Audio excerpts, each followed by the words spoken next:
Hello guys, तो कैसे हैं आप सब लोग। आई होप सब लोग बहुत अच्छे होंगे। मैं आपका भाई हर्षुल चोपड़ा एंड मैं आज आपके साथ एक न्यू वीडियो लेकर आया हूं जिसके अंदर मैं बात करने वाला हूं कि सीएमए इंटरमीडिएट में हमें कौन सी ऐसी गलतियां नहीं करनी जिससे हमारा कोई भी अटैम्प्ट ना लगे और कोई भी हम प्रॉब्लम में ना फंसे। अब देखो यार, सिंपल सी बात है, अगर तुम रिजल्ट वाले दिन वो रिजल्ट में अपने वो कॉन्ग्रेचुलेशन वर्ड देखना चाहते हो तो वीडियो बिल्कुल एंड तक देखना। बिकॉज इसके अंदर ऐसी गलतियां शेयर करूंगा जो मैंने भी करी थी अपने टाइम में और जो आप भी कर रहे होगे इस टाइम। और वो गलतियां भाई बिल्कुल एकदम अटेम्प्ट लगवा सकती हैं, बिल्कुल प्रॉब्लम में डाल सकती हैं। तो अगर चाहते हो रिजल्ट में वो कॉन्ग्रेचुलेशन वाला वर्ड देखना तो बिल्कुल एंड तक देख लेना वीडियो। अदरवाइज नहीं देखना चाहते तो कोई दिक्कत नहीं, आप यहीं से लीव कर सकते हैं। एंड उसके साथ साथ मैं आपको ये भी बता दूं कि आज से मेरे चैनल पर सीएमए इंटरमीडिएट के लिए भी रेगुलरली वीडियोज आएंगी। तो जिन्होंने भी चैनल सब्सक्राइब नहीं किया तो वो कर लें। डेफिनेटली आपकी हर एक पॉइंट पे सीएमए इंटरमीडिएट के रिगार्डिंग सारी डाउट क्लियर करूंगा, सारे टिप्स एंड ट्रिक्स शेयर करता रहूंगा। तो चैनल सब्सक्राइब जरूर कर लीजिएगा। तो चलिए स्टार्ट करते हैं। बात करता हूँ सबसे पहली गलती की, वो है कोचिंग। अब देखो, कोचिंग में बहुत सारे बच्चे ये गलती करते हैं। मैंने भी अपने टाइम पे करने से मैं बचा था, इसीलिए मैंने ये पॉइंट रखा है। तो देखो, कोचिंग में नॉर्मली क्या होता है, बहुत सारे बच्चे क्या करते हैं, जैसे मेरा कोई दोस्त है वो किसी भी टीचर से पढ़ रहा है। तो नॉर्मली ये होता है दोस्तों में कि यार वो भी मेरी तरह ही एवरेज स्टूडेंट है, उसे समझ आ रहा है तो मुझे भी समझ आ जाएगा। तो हम बिना सोचे समझे, बिना कुछ देखे, उसके ट्रस्ट पे हम खुद ज्वाइन कर लेते हैं कि उसे आ रहा है तो मुझे भी आ जाएगा। ये जबकि बिल्कुल गलत बात है। देखो, आप जहाँ भी कोचिंग पढ़ो तो वहाँ पर आपको ये देखना है कि आपको पढ़ना है उनसे, ना कि दोस्त को। दोस्त तो अपना पढ़ रहा है, आपको समझ आए तब बात बनेगी, ना कि दोस्त के समझने से। तो आपको जहाँ भी कोचिंग लेनी है सोच समझ के लेनी है। अब देखो, यहाँ पर अगर आप अभी भी इस पॉइंट पे भी कहीं आपको लग रहा है कि यार सेक्रीफाइस हो रही हैं चीज़ें, जैसा मैं एक्सपेक्ट करता था वैसा नहीं हो रहा सब कुछ, तो भाई कोई दिक्कत नहीं है। पैसे मत देखो, पैसे तुम आगे चल के कमा लोगे। बट अभी बात है बेस स्ट्रॉन्ग करने की। तो वो तुम दोबारा क्लासेस लो जिससे तुम चाहते हो और वो मजबूत करो बेस। बिकॉज देखो यार, इंटरमीडिएट इज नॉट अबाउट कि बस तुम पढ़ गए और एग्जाम दे। नहीं भाई, वहाँ चीज़ें गहराई से पूछी जाती हैं। ऐसे नहीं मजाक वाला एग्जाम तो है नहीं, होता तो सभी बंदे दे के पास हो जाते। तो इसीलिए बोल रहा हूँ, मेरे लिए टाइम में भी मेरे एक सीनियर ने मुझे सजेस्ट किया था कि तू कॉर्पोरेट अकाउंटिंग उन्हें एक सर का नाम लिया था कि उनसे ले। पहले मुझे ऐसा लगा कि यार भैया बोल रहे हैं उनका इंटरमीडिएट क्लियर हो गया तो मेरा भी हो ही जाएगा, मैं उन्हीं से पढ़ लेता हूँ। बट जब मैंने उनसे पढ़ के देखा यूट्यूब पर तो मुझे लगा कि यार इतना गहराई में नहीं उतार रहे जितना मैं सोच रहा हूँ, जितना मुझे जानने की कोशिश करता हूँ मैं। बिकॉज देखो यार, मैं वो बंदा हूँ जो मुझे बिल्कुल गहराई में जाना पसंद है। और क्यों ना हो, देखो इंटरमीडिएट में सारी चीज़ें जब तक गहराई से नहीं पता होंगी तुम नहीं बढ़ सकते आगे। तो फिर मैंने खुद पर्सनली सर्च किया था, तब मुझे जाके पता चला अभिमन्यु अग्रवाल सर के बारे में। फिर मैंने उनका कॉर्पोरेट अकाउंटिंग लिया ग्रुप 2 के अंदर। तो ग्रुप 2 में मैं उनसे कॉर्पोरेट अकाउंटिंग पढ़ा। तो नो डाउट यार, जो मैं चाह रहा था ना कि बिल्कुल तह तक अंदर डीप तक समझाया किसी चीज़ को, तो वो उनसे मेरे को बिल्कुल फुलफिल हो गई वो चीज़। तो राइट ना उन्होंने एक ऑफर भी निकाल रखा है अभी जून वाले अटेम्प्ट के बच्चों के लिए और दिसंबर वाले अटेम्प्ट के बच्चों के लिए। फाइनेंशियल अकाउंटिंग और कॉर्पोरेट अकाउंटिंग अगर आप जून के लिए लेते हो तो आपको 1999 ईच में पड़ेगा, और अगर आप दिसंबर के लिए लेते हो तो 2999 ईच में मिलेगा। और भाई अब तुम्हें लग रहा होगा फैसिलिटीज नहीं होंगी, अब फैसिलिटीज सुनो, अनलिमिटेड व्यूज भी मिलेंगे आपको, हार्ड बुक्स भी मिलेंगी, घर पे आएंगी वो, और साथ में आपके डाउट सेशन भी होंगे डेली बेसिस पे। तो इतनी सारी फैसिलिटीज के साथ इतना कम अमाउंट है तो आप डेफिनेटली जा सकते हैं। अगर आप मेरी जैसी मेंटेलिटी वाले स्टूडेंट हैं तो, कि जिसको पसंद है डीप में जाके समझना। बिकॉज इंटरमीडिएट डिमांड ही करता है किसी चीज को डीप में जाके समझने के लिए, ऊपर ऊपर से चीजें नहीं होती हैं। तो अगर आपको परचेज करना हो तो मैंने डिस्क्रिप्शन में गूगल फॉर्म का लिंक दे दिया है, या अगर कोई भी डाउट हो तो उस गूगल फॉर्म को आप फिल कर देना, वहां से सर की टीम आपको कॉन्टेक्ट कर लेगी, आपकी सारी चीजें सॉल्व हो जाएंगी। अब बात करता हूँ सेकंड पॉइंट की, तो वो ये है इग्नोर इंस्टीट्यूट स्टडी मटेरियल। अब देखो, मोस्टली बच्चे कोचिंग्स लेते हैं तो वो लोग क्या करते हैं, जो कोचिंग के मटेरियल्स आते हैं उनको ज़्यादा इंपॉर्टेंस देते हैं रेदर देन इंस्टीट्यूट के स्टडी मटेरियल को। अब वो क्या समझते हैं कि यार वही जो कोचिंग वालों ने दिया है बस उसे कर लो, इंस्टीट्यूट का क्या है, वो तो वही जाएगा। भाई यही सबसे बड़ी गलती होती है। जो आपका पेपर होता है ना, अगर आप इंस्टीट्यूट का स्टडी मटेरियल कर लेते हो तो आपका बहुत हेडक कहीं ना कहीं हद तक खत्म हो जाता है। बिकॉज 90% पेपर उसी के बेस में से है, उसी में से सब कुछ बना हुआ है। तो मैं ये नहीं बोलना चाह रहा इससे कि कोचिंग की स्टडी मटेरियल्स बेकार है, नहीं, वो भी बहुत अच्छे हैं। बिकॉज उसके पीछे बहुत बड़ी रिसर्च लगती है कोचिंग वालों की, वो प्रॉपर देखते हैं क्या आता है क्या नहीं आता, उसके हिसाब से बुक्स बनती हैं। बट मेरा कहना ये है कि आप वो भी करो, साथ में इंस्टीट्यूट ने जो अहम बुक्स भिजवाई है ना उसे भी ज़रूर करना। बिकॉज जितनी ज़्यादा प्रैक्टिस करोगे उतना आपके लिए बढ़िया है। क्यों एक बुक्स तक सीमित हो, दोनों कर लो ना, और प्रैक्टिस बढ़ जाएगी। तो ये भी गलती भूल कर मत करना कि बस कोचिंग वाला मटेरियल कर लिया, इंस्टीट्यूट के स्टडी मटेरियल को छू के भी नहीं देखा। ठीक है, अब बात करता हूँ थर्ड पॉइंट की। तो वो ये है कि देखो भाई, मैंने बहुत बच्चे देखे हैं जो किसी टॉपिक को बहुत सारे टीचर से पढ़ते हैं, तो तुम भूल के भी गलती मत करना। जिस भी टीचर से पढ़ते हो, कोशिश करना सारे टॉपिक्स उसी से समझो। बिकॉज होता क्या है, जैसे फॉर एग्जाम्पल कोई भी टॉपिक है, अब तुम्हें वो समझ नहीं आया तो तुम 36 टीचर सर्च कर रहे हो, और 36 टीचर जब सर्च करोगे तो देखो सबका पढ़ाने का तरीका अलग होता है। तो उस पॉइंट पे ना टीचर का कुछ नहीं जा रहा भाई, टीचर तो ऑलरेडी वो मास्टर है उस चीज़ का, बट तुम घूमते रहोगे। तुम क्या होगा, उस टॉपिक से आगे नहीं बढ़ पाओगे, तुम उसी में घूमते रहोगे कि यार उस टीचर ने तो ऐसे बोला था, इन्होंने ऐसे बोला था, एक्चुअली में है क्या।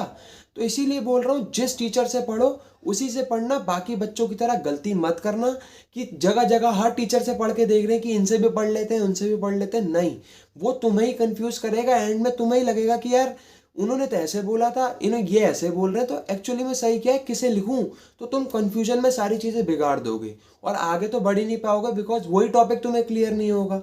ठीक है, तो बिल्कुल भी टीचर स्विच मत करना, जिनसे भी पढ़ रहे हो उन्हीं से कोशिश करनी है सारे टॉपिक्स पढ़ो। देखो एक आध टॉपिक समझ आता है, बट आप हर टॉपिक्स में ही वो चीज़ें करो कि इनसे भी पढ़ लूँ, उनसे भी पढ़ लूँ, तो ये चीज़ बिल्कुल टोटली रॉन्ग हो जाएगी आपके लिए। अब बात करता हूँ फोर्थ पॉइंट की, जो कि सबसे ज़्यादा इंपॉर्टेंट है। देखो, अब इंटरमीडिएट में आ गए हो ना, तो आज अपने आप से कसम खाओ कि मैं कौन सा अटेम्प्ट दूंगा और कितने ग्रुप दूंगा। ये बात आपको बहुत मामूली सी लग रही होगी कि भैया इसमें क्या है, ये तो मैंने डिसाइड कर रखा है कि ये वाला अटेम्प्ट दूंगा, इतने ग्रुप दूंगा। देखो भाई, ये इसलिए बोल रहा हूँ, अगर आपका ये तैयार नहीं होगा ना कौन सा अटेम्प्ट देना, कितने ग्रुप देने हैं, तो आपका कोई स्टडी प्लान ही नहीं होगा, आपके ऊपर कोई एक डेडलाइन ही सेट नहीं होगी। तो आपका क्या होगा, आज तो किसी दिन 16-16 घंटे पढ़ लिए, किसी दिन एक भी घंटा नहीं पढ़ा, और आपको कोई प्रेशर भी फील नहीं होने वाला, बिकॉज आपकी कोई डेडलाइन ही सेट नहीं है कि कब एग्जाम देना, कितने ग्रुप का देना है। तो सबसे पहले आज ही इस वीडियो के बाद खुद से कसम खा के बात करना कि ये जो सेट कर लूंगा ना, उससे आगे नहीं बढ़ूंगा। बिकॉज नॉर्मली क्या होता है, बच्चे सेट कर लेते हैं कि मैं इसमें 2 ग्रुप दूंगा और ये वाले अटेम्प्ट में दूंगा, बट बच्चे उसके हिसाब से प्लानिंग नहीं करते, बिकॉज उन्होंने डेडलाइन सेट ही नहीं करी, और वो धीरे धीरे करते रहते हैं, और एंड में होता क्या है कि यार पूरे 2 ग्रुप तो हो नहीं पाएंगे, अब एक ही ग्रुप देता हूँ। तो ये चीज़ नहीं होनी चाहिए। आप अभी डिसाइड कर लो, एक ग्रुप देना है या दोनों ग्रुप देने हैं, और किस अटेम्प्ट में देने हैं, और उसके हिसाब से अपना प्लानिंग करो। अपने आप को डेडलाइन दो कि इस डेडलाइन तक मुझे अपना कोर्स निपटाना है। अगर ये नहीं करोगे ना, तो क्या होगा पता है, डेली डेली आप पढ़ रहे हो, आपके ऊपर कोई प्रेशर नहीं होगा, किसी दिन तो आप 2 लेक्चर कर ले रहे हो, किसी दिन बिल्कुल उठा ही नहीं रहे, तो इससे आपका कोर्स और पेंडिंग होता जाएगा, और जैसे जैसे एंड में पहुंचोगे ना, तो ये होगा यार बोथ ग्रुप क्या करूंगा, चल एक ही दे देता हूँ, पहले इसे तो पास करूँ, और फिर उसमें भी कोई चांसेस नहीं है आपके पास होने के, कि आप उस एक ग्रुप में पास हो चाहे ना हो, बिकॉज आपका माइंडसेट ही क्लियर नहीं था कि करना क्या है। तो इसीलिए बोल रहा हूँ, इस वीडियो के बाद ये क्लियर कर लेना कब देना है और कौन से ग्रुप देने हैं, ये बहुत ज़्यादा ज़रूरी है। उसके हिसाब से प्लानिंग करना कि कितने मंथ्स में मुझे अपना कोर्स कंप्लीट करना है, फिर उस हिसाब से अपनी डे की प्लानिंग करना। अब बात करता हूँ नेक्स्ट पॉइंट की, तो वो ये है शॉर्ट नोट्स। अब देखो भाई, इंटर का सिलेबस इतना वाइड है, अगर तुम ऐसा सोच के चल रहे हो ना कि अभी सब कुछ लॉन्ग लॉन्ग में बनाता जाऊं और एंड में मैं रिवाइज कर लूंगा, तो भाई तुम बहुत बड़ी गलतफहमी में हो। तुम्हें अभी से शॉर्ट फॉर्म में नोट्स बनाने होंगे, समरी नोट्स बनाने होंगे, तभी तुम आगे बढ़ पाओगे। बिकॉज एंड के टाइम में इतना कम टाइम होता है ना, और सिलेबस तुम्हारा इतना ज़्यादा है, तुम ही पागल हो जाओगे उस टाइम पे, तुम्हें टेंशन होने लगेगी कि यार अभी तो वो भी रह गया, ये भी रह गया, कैसे करूं। तो इसीलिए आज से अपने समरी नोट्स बनाने चालू कर दो, और उस समरी नोट्स को जितनी बार रिवीजन हो सके उतना उसको करना है, बिकॉज एट द एंड जब तुम्हारे एग्जाम आने वाले होंगे तो तुम उन्हीं समरी नोट्स से ही पढ़ने वाले हो, बिकॉज इतना टाइम नहीं होगा तुम डिटेल में पढ़ो। तो अभी से समरी नोट्स बिल्कुल आप बनाने चालू कर दो, जिसमें आप अपना समरी रखोगे कि हाँ बस इस चैप्टर में ये था, वो शॉर्ट में होंगे और उसमें पूरी फुल इंफॉर्मेशन भी होगी। ठीक है, उसके साथ साथ अभी जो जो पढ़ते जा रहे हो, टीचर जो जो इंपॉर्टेंट मार्क लगाते जा रहा है, और जो आपको खुद भी लग रहा है कि यार ये इंपॉर्टेंट हो सकता है, उसको हैंड टू हैंड मार्क करना है। ये नहीं करना कि अब अगली बार पढ़ूंगा तब लगाऊंगा, अभी तो पता चल गया ना। देखो भाई, जैसे एक चैप्टर कंप्लीट होता है ना, दूसरे चैप्टर पर जाओगे तुम भूल जाओगे इस चैप्टर में क्या इंपॉर्टेंट था। तो इसीलिए बोल रहा हूँ, हैंड टू हैंड वहाँ कुछ मार्क करना है, जिससे सेकंड टाइम जब पढ़ो तो तुम्हें ये ना हो कि यार इसमें से क्या इंपॉर्टेंट है, सबसे पहले क्या करूँ। बिकॉज एट द एंड जब आपके एग्जाम आने वाले होते हैं ना, तो सबके दिमाग में ये होता है कि इस टाइम पे इंपॉर्टेंट क्या है, क्या करूँ इस टाइम पे जिससे मैं पास हो जाऊँ। तो वो अभी से मार्क करके चलोगे ना तो एंड में बहुत ज़्यादा यूजफुल रहेगा। जैसे अभी तो तुम सब कुछ पढ़ोगे बट एंड में तुम्हें पढ़ना होगा इंपॉर्टेंट जो सबसे ज़्यादा एग्जाम में पूछा जाता है हाई मार्किंग पे। तो उसके लिए अभी से प्रिपरेशन करके चलो, सारी मार्किंग करके चलो कि क्या इंपॉर्टेंट है, जिससे सेकंड टाइम जब पढ़ो तो तुम्हें पता हो कि इस चैप्टर में ये चीज़ें इंपॉर्टेंट है, इसको मुझे ज़्यादा अच्छे से पढ़ना है। तो इंपॉर्टेंट साथ में शॉर्ट नोट्स मेकिंग बना के चलनी है अभी से ही। अब बात करता हूँ नेक्स्ट पॉइंट की, तो वो ये है कि देखो बहुत बच्चे ये गलती करते हैं, वो उन्होंने अपनी डेडलाइन भी सेट कर ली, उसके हिसाब से ना वो अपना कोर्स भगाते हैं। वो ये नहीं देखते कि मैं कितना पढ़ते जा रहा हूँ, उतना मैं डाइजेस्ट भी कर रहा हूँ या नहीं। वो बस पढ़े जा रहे हैं, आगे बढ़े जा रहे हैं कि बस मेरा फटाफट कोर्स कंप्लीट हो। तो ऐसे बच्चे पता है क्या होता है, उनका कोर्स भी कंप्लीट हो जाता है और एंड में जब उनसे पूछा जाता है ना कि ये चीज़ आती है, तो वो सोचता है कि यार ये चीज़ में क्या था, ये तो मुझे आ ही नहीं रही। तो इसीलिए बोल रहा हूँ कि तुम जो जो पढ़ते जा रहे हो उसके साथ साथ तुम्हें प्रॉपर रिवीजन का भी टाइम देना है। अगर मैं कह रहा हूँ तुम 8 घंटे पढ़ ले रहे हो, रिवीजन नहीं कर रहे ना, तो वो 8 घंटे बिल्कुल कूड़े समान है। तुम जितना पढ़ो उसको hand to hand daily basis पे रिवीजन करते चलो, बिकॉज यही रिवीजन तुम्हें एंड में कॉन्फिडेंस दिलवाएंगी। जो बच्चे होते हैं ना जिनको टेंशन होती है एंड में, उनका वो पता है कहाँ लैग करते हैं, रिवीजन में। उनके रिवीजन ही नहीं होता, जिसकी वजह से कॉन्फिडेंस नहीं आ रहा होता, जिसकी वजह से डर लगता है कि यार मेरा अटेम्प्ट हो पाएगा, कहीं अटेम्प्ट तो नहीं लग जाएगा। तो इसीलिए बोल रहा हूँ भागना मत। देखो भागना भी है बट रिवीजन के साथ भागना। ये नहीं कि रिवीजन अरे कौन करेगा, वो तो एंड में पहले कोर्स फर्स्ट टाइम पढ़ूं। देखो फर्स्ट टाइम भी पढ़ो, साथ में रिवीजन करो। इससे क्या होगा, जब सेकंड टाइम पढ़ोगे ना तो चीज़ें याद रहेंगी। ये नहीं होगा कि यार इसमें क्या था, ये तो मैं भूल ही गया।